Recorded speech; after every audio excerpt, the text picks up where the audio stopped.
topics and opinions expressed in the following show are solely those of the host and their guests and not those of W4CY Radio, its employees, or affiliates. We make no recommendations or endorsements for radio show programs, services, or products mentioned on air or on our web. No liability, explicit or implied, shall be extended to W4CY Radio or its employees or affiliates. Any questions or comments should be directed to those show hosts. Thank you for choosing W4CY Radio.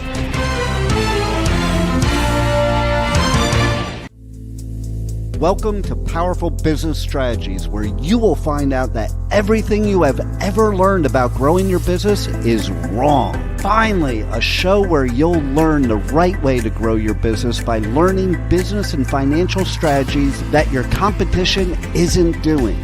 And now, here is your host, President of Next Step CFO, Michael Barbarita. And joining Michael for today's show as an executive moderator is Chucky Obia. So welcome to Powerful Business Strategies. And the reason why you don't hear that more energized voice of Chucky Obio welcoming you to the show is because Chucky's wife and Chucky recently welcomed their first baby, Chelsea Adeze Obio, to the world. So congratulations to Chucky and his wife, and Chucky will be on leave for a little while. So in the meantime, my name is Michael Barbarita, President of Next Step CFO, and Next Step CFO is a fractional CFO and strategic implementation firm. Business owners hire us to double and triple their profit through implementing business and financial strategies that their competition isn't doing. Our vision is to ensure that overwhelmed business owners achieve the time freedom and consistent profits to build a legacy and the life that they desire. Our mission is dedicated to guiding small business owners to leveraging their time, exploding their profits, and building a meaningful legacy. The show Powerful Business Strategies and our book of the same name is a step toward accomplishing that vision and mission. And Chucky and I are both affiliated with a number of different organizations. Chucky currently serves as the managing director for business development for Vedder Price, a global business-focused law firm. In addition to that, Chucky and I collaborate to moderate business roundtables around the country and around the world and document those insights as part of our book, Powerful Business Strategies. But please note that the views expressed on this show are our personal views based on our own successful experiences. So here's something that I'd like to share that I announced before. I've actually announced it the last few weeks. And if you have a business problem that you would like us to answer, or a question, or a strategy that you'd like to ask us about, please email us at ask@nextstepcfo.net. Now, it doesn't matter what the business problem is or what the question is, we will answer it for you. But there's a couple of things that we ask. Number one, please state whether it is something we can answer on the air or if it's confidential. And of course, if it's confidential, we won't put it on the air. Number two, please provide your phone number because business problems can be complex and we might need more context or clarity to your question. That email address, again, is ask@nextstepcfo.net. That's ask@nextstepcfo.net. I also want to point that we've had a couple of people requesting, asking questions, but they all requested confidentiality, which of course we will always honor. You know, in my years of working with business owners, I've noticed something remarkable, that the most successful ones share a common trait. They're eternal students. They never stop learning. They never stop growing, and they never stop saying, I know enough. So think about this. Every major breakthrough in your business journey probably came from learning something new, a new strategy, a new perspective, a new way of thinking. And those moments when you say, aha, now I see it differently. Those are the moments that change your business. You know, I remember working with a business owner who was ready to give up. He'd been doing things the same way for 15 years. His business was just stagnant. His enthusiasm was gone. But then he made a crucial decision. He decided to become a student again. He started reading, attending workshops, seeking out new perspectives, talking with me more.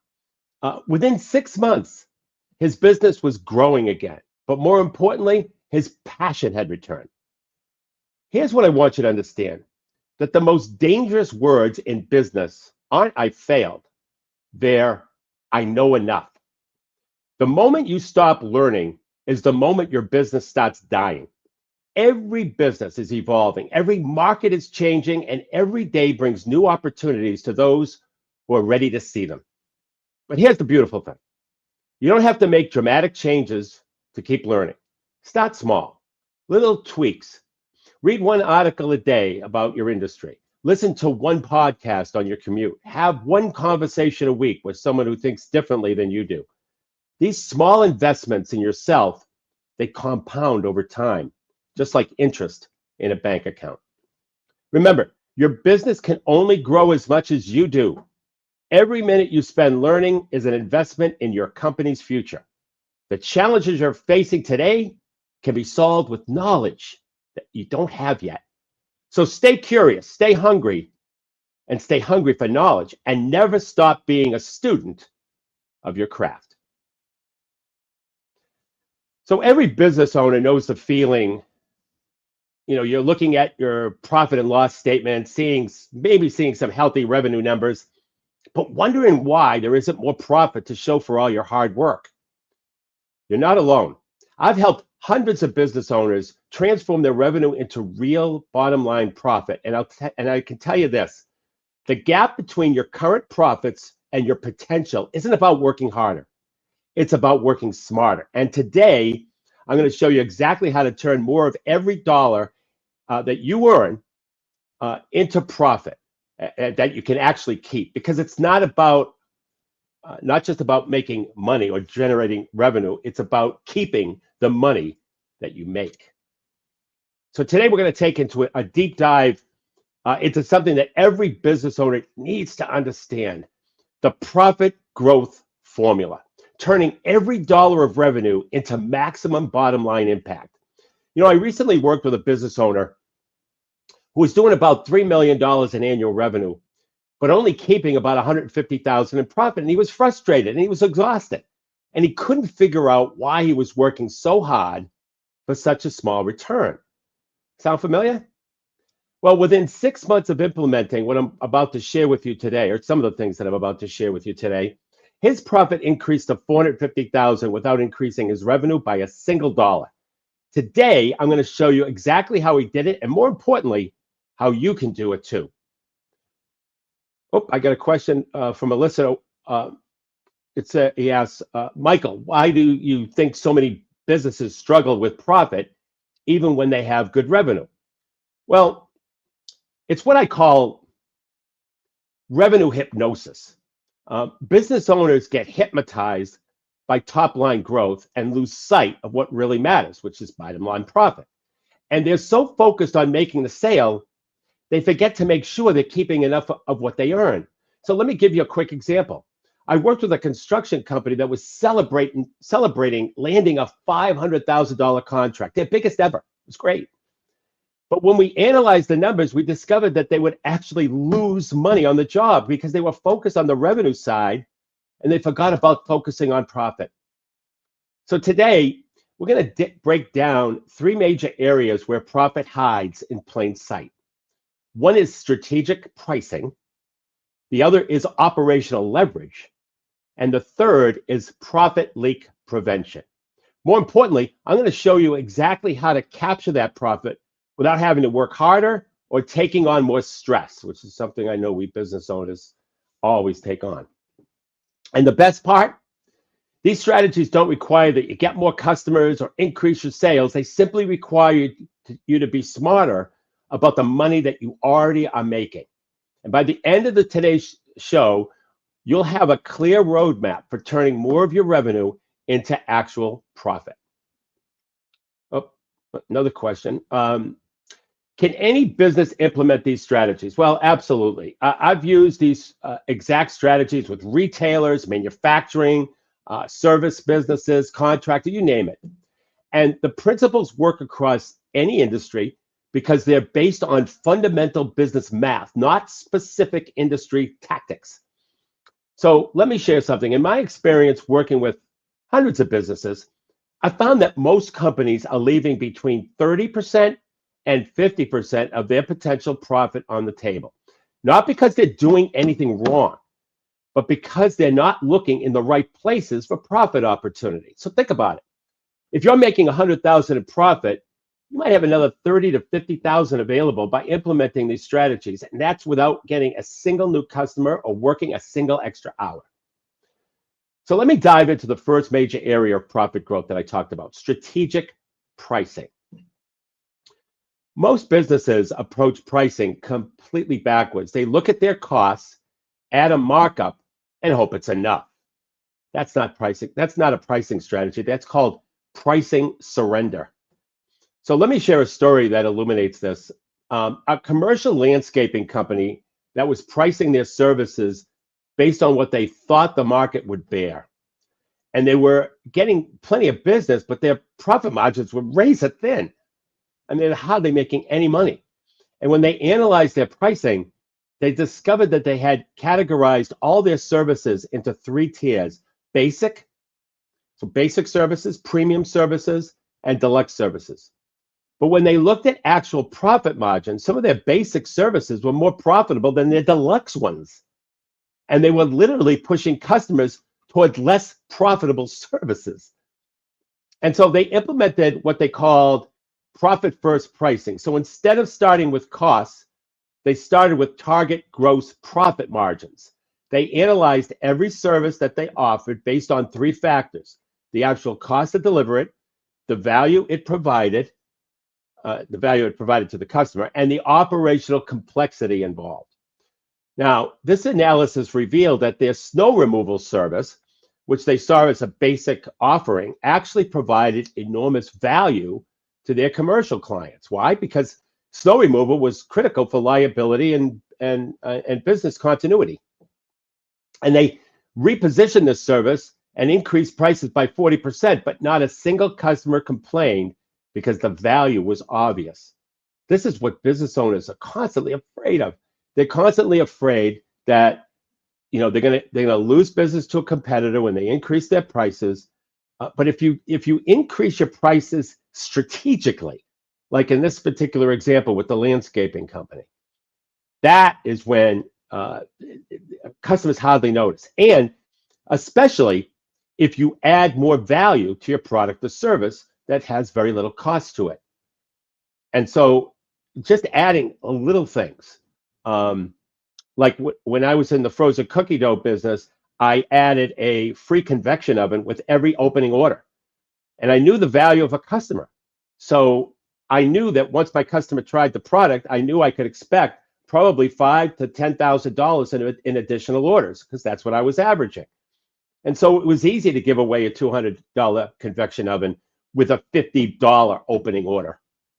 Didn't make money on the opening order, but I made money over the long term with the long-term value of a customer. And you always should know your long-term value of a customer.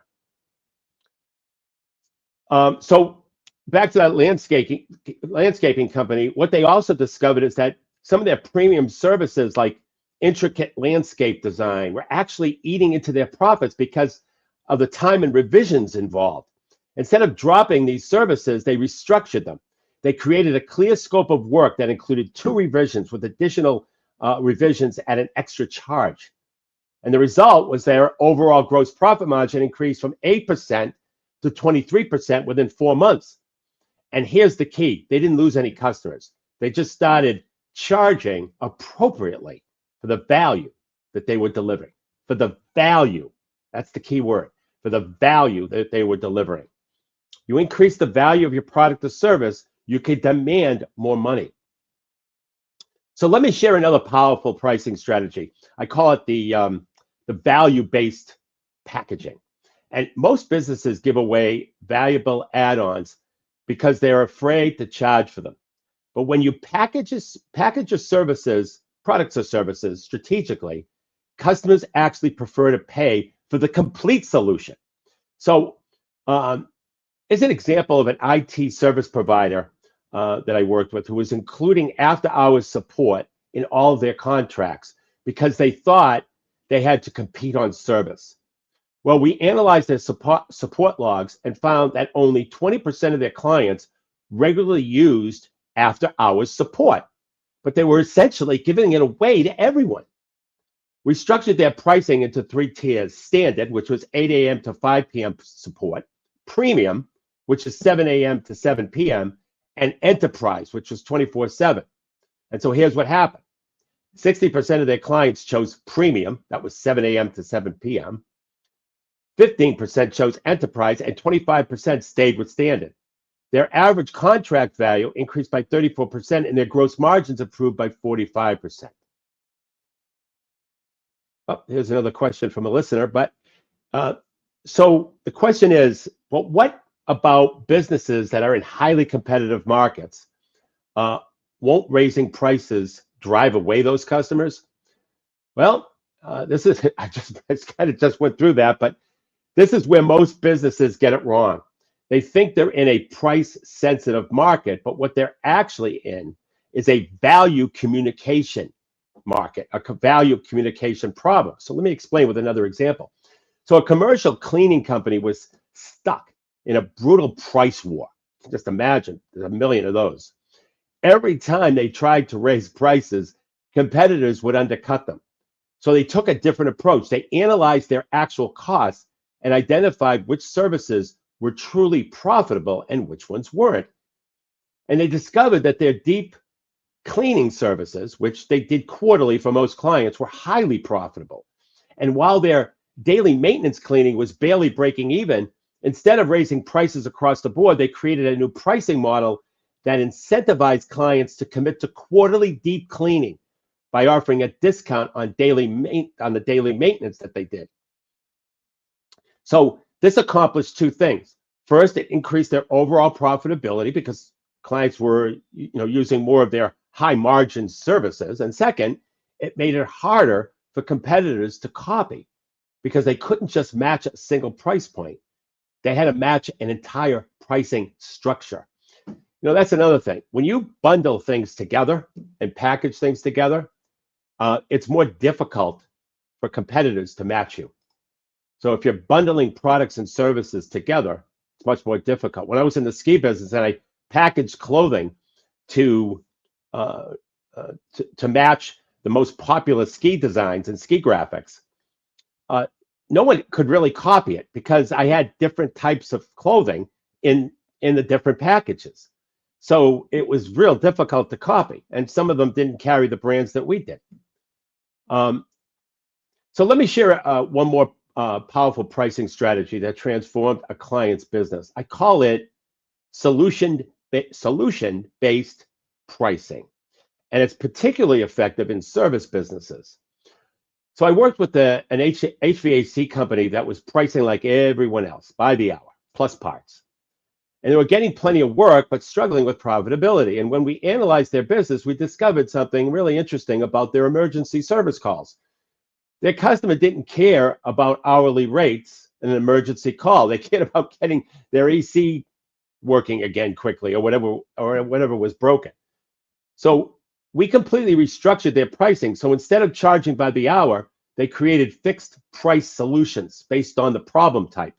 And they guaranteed to diagnose and fix specific problems for a set price, regardless of how long it took.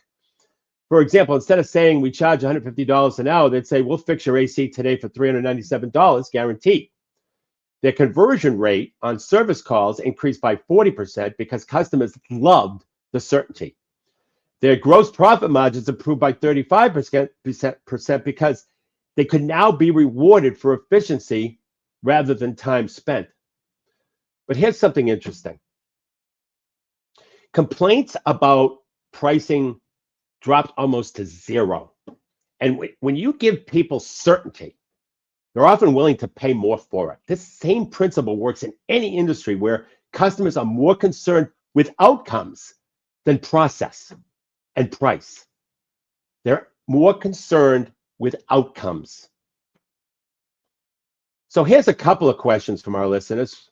First question, so how can a business owner know if they're charging enough for their products or services? Well, I use what I call the value to price ratio analysis.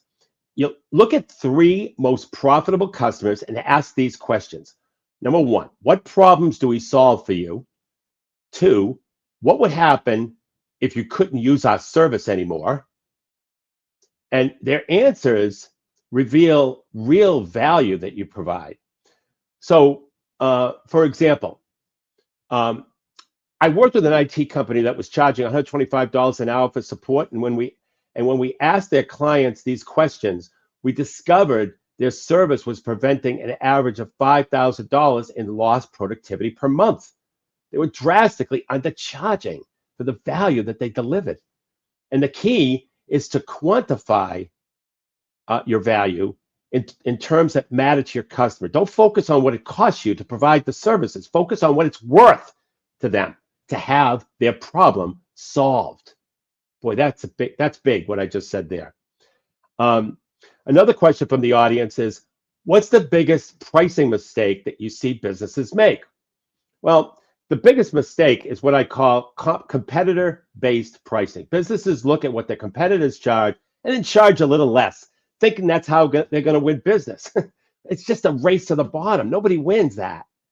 Here's why. Your competitors probably don't know their numbers either. And they're probably struggling with profitability like you are. Well, when you copy their pricing, you're copying their problems. Instead, you need to base your pricing on your specific operation, your specific cost, and more importantly, as I've been saying, your specific value proposition to your customers. So before I continue this discussion, we're going to take a 90-second break. Hey there, business owners. Let me ask you something. Are you tired of blending in with your competitors? Frustrated with slow growth and slim margins? Well, I've got news for you.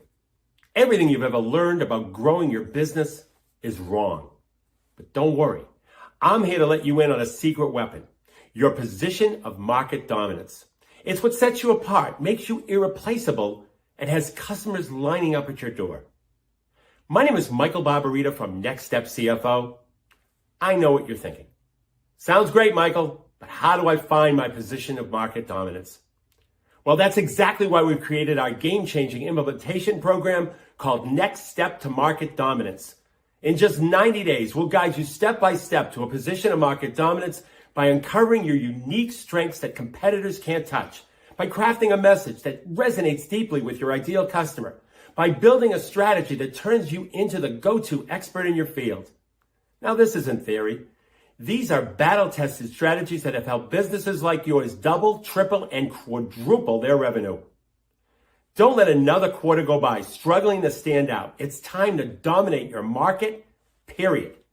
Go to nextstepcfo.net/contact, fill out the form, and in the message section, put the word dominate. Or call us at 781-326-3822. That's nextstepcfo.net/contact, or call us at 781-326-3822. Welcome back. And remember, if you are driving, you can always listen to our replays at powerfulbusinessstrategies.com. That's powerfulbusinessstrategies.com. Now let's talk about the second major area of profit growth, what we call operational leverage. And this is about making your operations more profitable without necessarily making them bigger. See, most businesses try to grow profits by getting bigger, more sales, more staff, more equipment. But often the fastest path to higher profits is getting better at leveraging what you already have. And let me show you what I mean. So a manufacturing company was convinced they needed to buy new equipment to increase capacity. They were running 3 shifts and still couldn't keep up with demand. When they analyzed their operations, they discovered something that was really surprising to them. Their overall equipment effectiveness, that's actual production time versus available time, was only 42%. And the industry standard was 85%. They weren't running at full capacity. They were just running inefficiently. But here's where it gets interesting. They found 3 major areas, and this is where the concept of operational leverage becomes so powerful. First, they were losing 2 hours per shift in changeover time between products. Second, they were having quality issues that required rework. And third, their maintenance was reactive rather than preventative, leading to unexpected downtime, which definitely caused a ton of inefficiency. And so they implemented what they called the profit point analysis, where they mapped out every step in their operation and identified where time and money were being lost. Then they created a systematic plan to address each issue. Now, the changeover time dropped from 2 hours to 30 minutes by simply reorganizing their process and creating standard procedures. Quality issues were cut in half by implementing checkpoints at critical stages rather than just at the end. And then they developed a preventive maintenance schedule that actually reduced downtime by 70%. The result was that their effective capacity increased by 85% without buying any new equipment.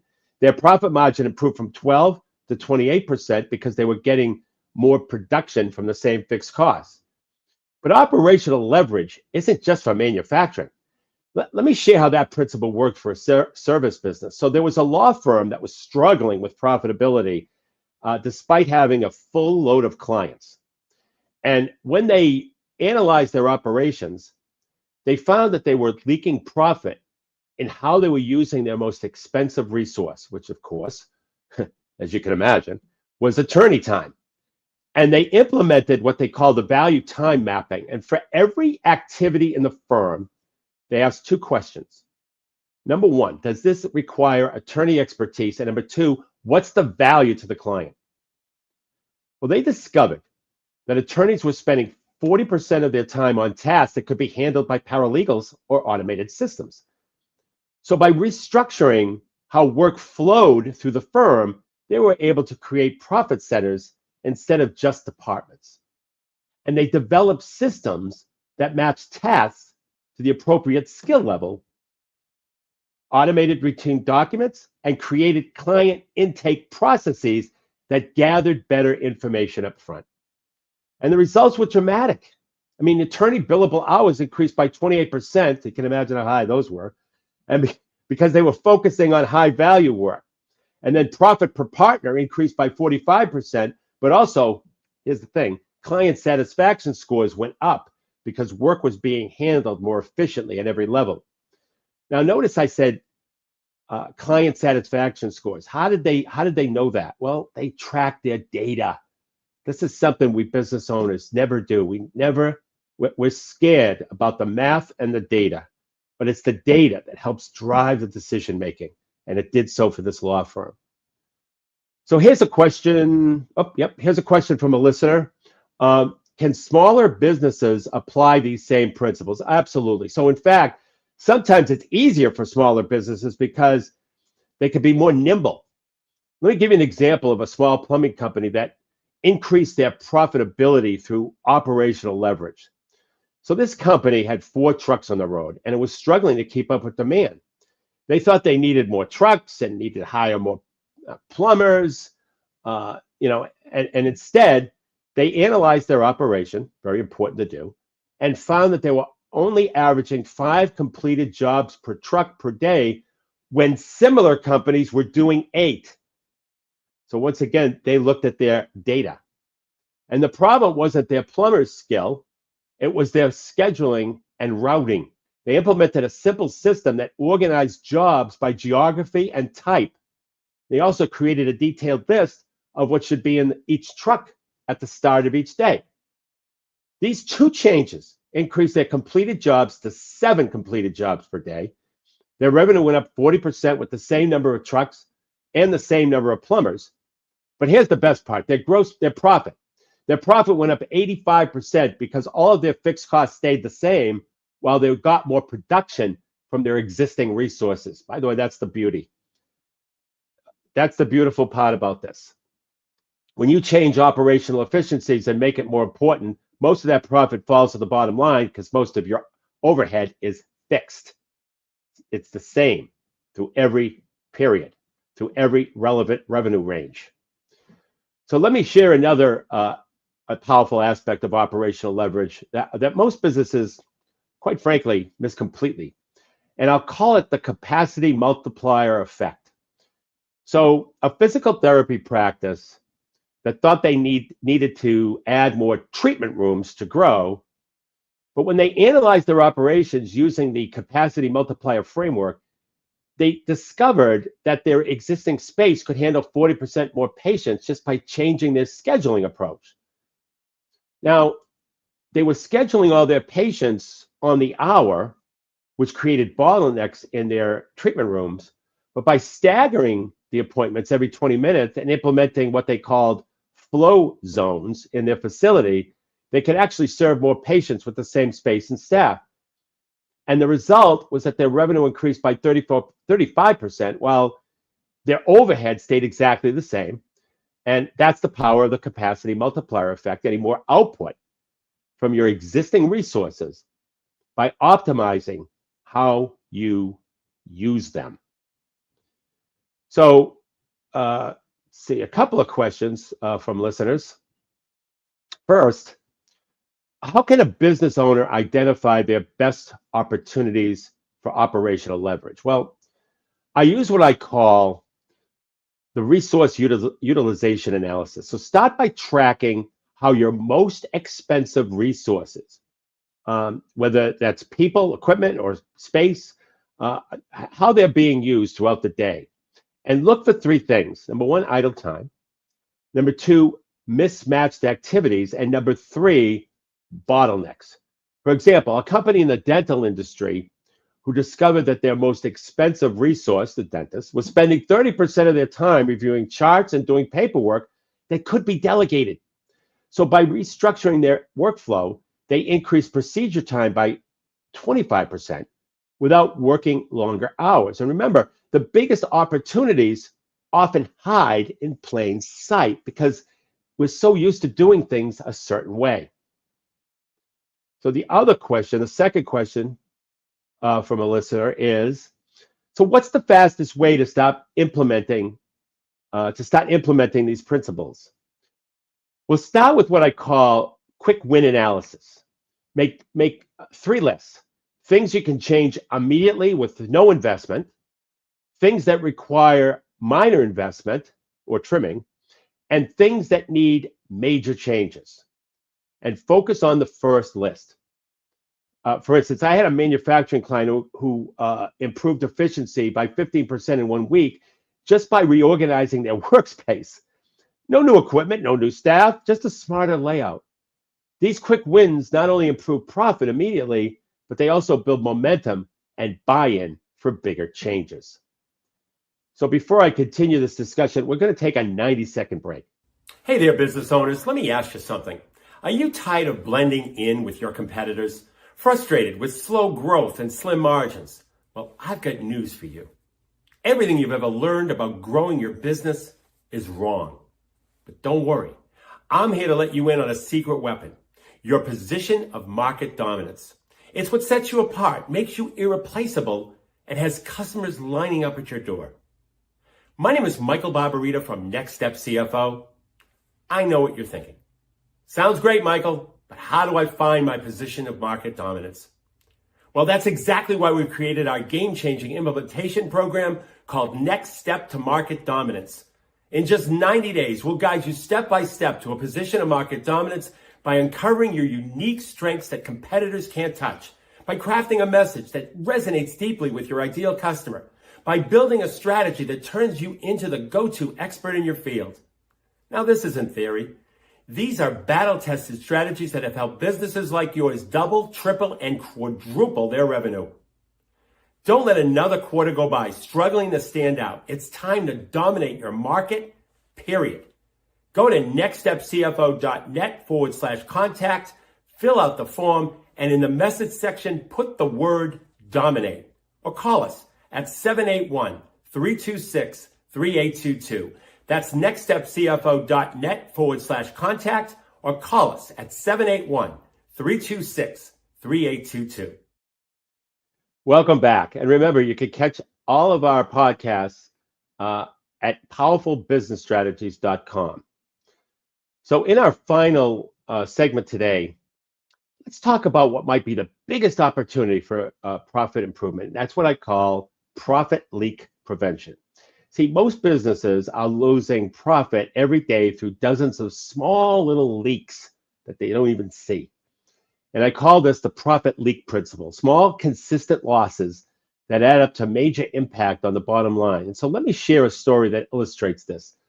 So a restaurant was doing great sales volume, but struggling with profitability. And when they researched it, they found that they were losing money in ways that didn't show up on their regular reporting. So they discovered 5 categories of profit leaks. And I want everyone listening to think about these in their own businesses. The first was what I call process leaks. These are inefficient procedures that waste time and resources.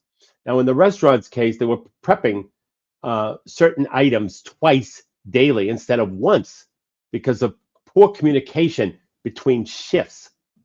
Second was pricing leaks, inconsistent pricing, and undocumented discounts. See, their servers were offering different happy hour deals because there was no standardized policy. There was an inconsistent pricing. Third was payment leaks, money lost in the payment process. They were paying credit card fees on the total bill, including tips, when they could have processed tips separately at a lower rate. Fourth was purchasing leaks. They were buying inefficiencies. So they had 3 different suppliers for paper products, all charging different prices, and no one was comparing the rates. Fifth, people leaks. Inefficient use of staff time. So they were scheduling the same staff levels on, let's say, a Monday as they were on Friday, despite having half the business on Monday. So map out each leak based on how much profit it's costing and how easy it is to fix. So let me show you how this restaurant, how it worked for this particular restaurant. So the credit card fee issue was costing them $1,200 per month, and it took 1 phone call to their processor to fix.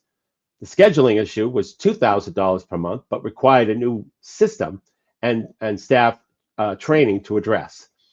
And they started with the credit card fees because it was high impact, low effort, just a phone call. But here's what's really powerful about the profit leak prevention. The fixes are usually permanent.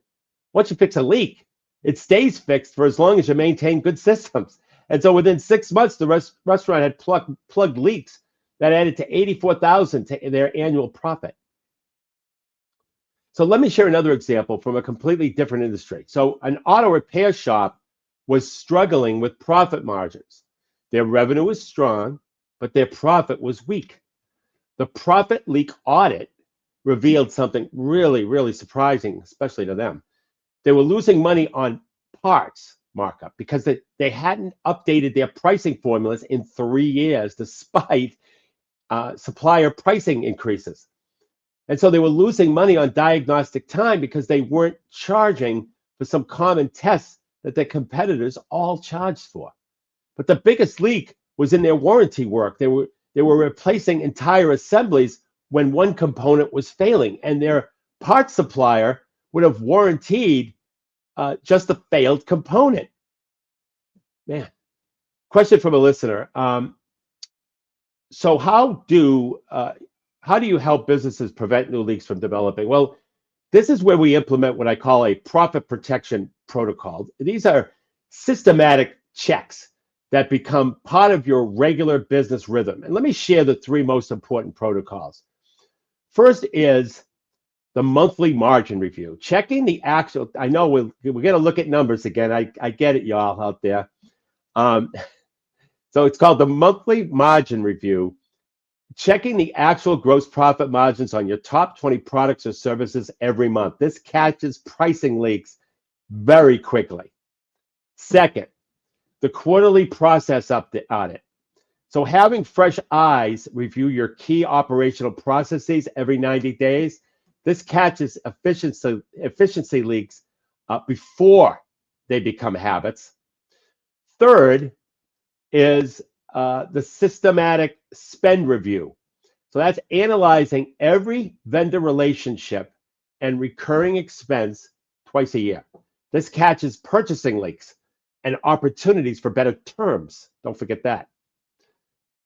So let me share one more critical aspect of profit leak prevention that most businesses, quite frankly, overlook entirely. I call it hidden asset activation. So a wholesale distribution company that was considering taking out a loan to improve their cash flow, when they did the profit leak audit, they discovered that they were sitting on $200,000 in slow-moving inventory that was actually costing them money to keep. So instead of taking out a loan, they created what they called a strategic liquidation program, where they identified which items were unlikely to sell at full price and created 3 tiers of discounting based on how long the items had been in inventory. But here's the key. They didn't just slash prices across the board. So this is something business owners hate to do. They hate to admit that they're sitting on dogs in their inventory, stuff that doesn't sell. I tell this to everybody. Make sure that you price everything to sell. I don't care what it is, because if it turns into cash, when it turns into cash, you're able to reinvest in good inventory that sells, that's profitable. That's the game plan. That's strategic. So this company, they contacted their best customers first and offered them exclusive access to these deals. That's a great idea, by the way. Not only do this, when you have inventory to move, call your best customers. It's okay. Call them. Get that inventory turned into cash. And not only did this move the inventory, but also strengthen the relationships with key customers. They converted 200,000 of stagnant inventory into cash within 90 days. That's the way to do it. And several of their best customers actually increased their regular ordering because they appreciated getting first access to the deals. And the lesson here is that profit leaks often disguise themselves as assets on your balance sheet. You have to know where to look and how to convert these hidden drains, prepaid expenses, inventory. This is cash that's hiding in your balance sheet.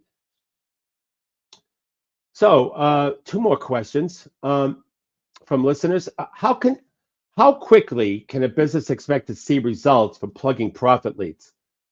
Well, you can typically see first results within 30 days if you follow that framework, that fast fix framework.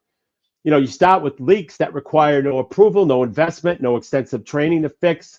Like the restaurant did with the credit card company. It was 1 call. That was in seconds. So every business has at least 3 to 5 of those. And then a retail store that had their credit card processing leak in 1 day, I mentioned that was saving $800 a month. They fixed their shipping rate leak in 1 week, saving another $1,200 per month. So don't wait for the perfect solution to all the leaks. Start with the ones that you can fix today. So here's the other question. What's the most common resistance you see from businesses when implementing these changes? Well, the biggest resistance comes from what I call the we've always done it this way syndrome, where people get comfortable with current processes, even if they're inefficient. And so the key is to involve your whole team in identifying and fixing leaks, and be prepared to take a little criticism. And share the wins with them, by the way. When the restaurant fixed their scheduling leak, they shared 25% of the savings with their staff through a bonus program. That was a great idea. And suddenly, everyone became interested in finding more leaks to fix. So before I continue this discussion, we're going to take a 90-second break. Hey there, business owners. Let me ask you something. Are you tired of blending in with your competitors? Frustrated with slow growth and slim margins? Well, I've got news for you. Everything you've ever learned about growing your business is wrong. But don't worry. I'm here to let you in on a secret weapon, your position of market dominance. It's what sets you apart, makes you irreplaceable, and has customers lining up at your door. My name is Michael Barbarita from Next Step CFO. I know what you're thinking. Sounds great, Michael, but how do I find my position of market dominance? Well, that's exactly why we've created our game-changing implementation program called Next Step to Market Dominance. In just 90 days, we'll guide you step by step to a position of market dominance by uncovering your unique strengths that competitors can't touch, by crafting a message that resonates deeply with your ideal customer, by building a strategy that turns you into the go-to expert in your field. Now, this isn't theory. These are battle-tested strategies that have helped businesses like yours double, triple, and quadruple their revenue. Don't let another quarter go by struggling to stand out. It's time to dominate your market, period. Go to nextstepcfo.net/contact, fill out the form, and in the message section, put the word dominate. Or call us at 781-326-3822. That's nextstepcfo.net/contact, or call us at 781-326-3822. Welcome back. And as we wrap up today's show on the profit growth formula, let's put together a specific action plan that you could start implementing tomorrow morning. First, let's talk about strategic pricing. Your immediate action step is to analyze your top 5 products or services, and for each one, write down what problem it solves for your customer and what solution is worth to them, what that solution is worth to them. And if you're not charging at least 10% of that value, you're probably underpriced. Remember our IT company example? They were charging $125 an hour, but delivering $5,000 in monthly value. Don't fall into that trap. Your pricing should reflect your value, not just your cost. Second, for operational leverage, start with what I call the efficiency audit. For 1 week, track every activity that takes longer than 30 minutes and categorize each activity as either value-adding or non-value-adding. And that's from the customer's perspective. And you'll be shocked at how much time goes to activities customers don't value or notice. Third is for profit leak prevention, implement the daily drip check. Every day, look at one aspect of your business and ask, is this making us money or costing us money? Start with your payment processing, and then your purchasing, and then your operational processes. And for business owners feeling overwhelmed by all this, start with what I call the power hour. Take 1 hour tomorrow morning and do 3 things. Number 1, pick your most popular product or service and calculate its true profitability. That's right, get into the numbers a little bit. Not just revenue minus obvious costs, but all costs associated with delivering it. Really think about that. And then second, list every step involved in delivering that product or service and mark which steps could be eliminated, automated, or delegated. So that's eliminated, automated, or delegated. And review your last month's expenses and circle any recurring charges that you have, that you haven't reviewed in the past 6 months.